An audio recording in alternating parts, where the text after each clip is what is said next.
Hey, I just want to kind of go over yesterday. I got out of work late, so I wanted to have a viewing on one of the homes, but it just didn't happen. But I did drive by on the way to my house and saw that there was some people looking at it. But the one thing that really stuck out that I didn't pay attention to before was the fact that the backyard butts up against a state road, and it's 50 mile an hour right there. So now that's I think that's gonna move that property to the trash bin, in my opinion. I just don't like that. I remember seeing an accident not too far from there on that same road, probably just I don't know, 50 feet away from where that property's at, and on a telephone pole is where the car hit. So I think I want to stay away from that, stay away from busy roads, the train tracks. I want to try and provide quality homes. I don't want to just go into a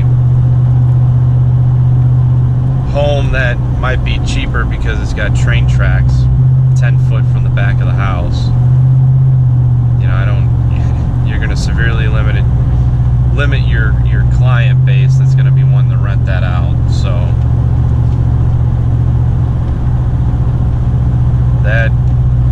that is definitely a factor for me on this house. So we'll just have to keep looking. There's still a few other homes that are a perspective for buying. I will say, trying to stick with the first home that we get, being in the town that we live in, it is difficult. It seems like the real estate there is, the appreciation, the value over the last couple of years has gone up, in my opinion, dramatically.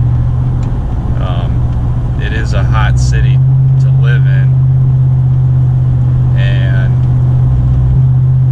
it's kind of difficult to find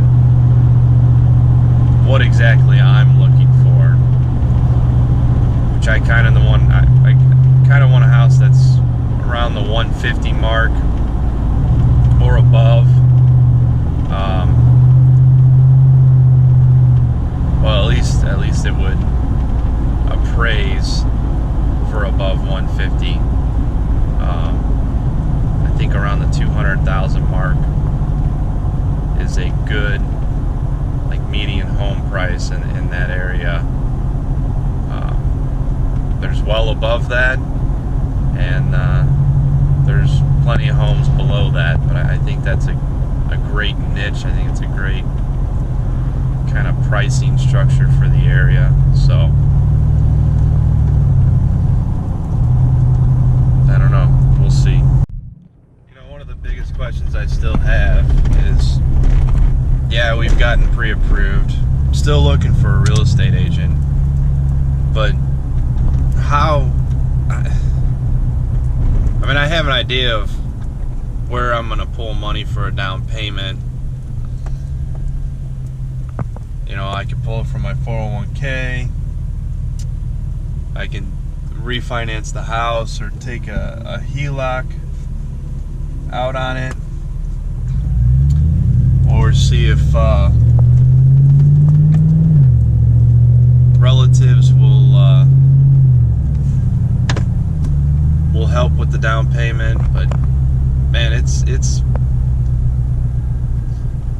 I run the scenario in my head probably on a daily basis, and it's very hard to I don't know, to kind of stomach it. So I guess one of the questions I have for people who have done this, it seems like such a roadblock when you start punching numbers and realizing the weight of life, and you know, like, I work, my wife stays home, she raises the kids. I make a decent wage. We own our own home. Have 2 vehicles. There's just a few more payments on the one. Otherwise, everything else is free and clear. When you start looking at buying a second home for an investment, yeah, I don't know. You just start wondering, well, how are you gonna fit all this stuff together? How's it gonna piece together correctly? And a lot of hesitation, I guess. I'm trying to break that feeling and just dive right off into it. And you know, I mean, usually life, you kind of just figure it out as you go, but I don't know. How do you guys deal with it? How do you manage? How do you know you're gonna,